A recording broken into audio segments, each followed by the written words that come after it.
Gotovo.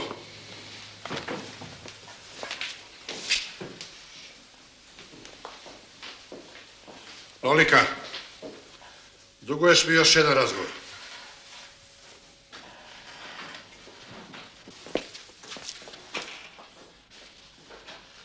Dobroveče, druže upravniče. Dan je prošao u redu uglavnom.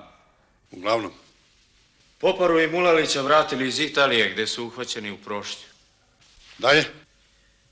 Imamo samo 3 samopovređivanja. Vučeta Proguta u kašiku. Opet? Da. Radojka Sivac 200 grama deterđenta, a Ušljiburk i ovo sekiru. Proguto sekiru? Ne celu. Isečenu u komadiće, za opladu. Sve je provereno na rengenu.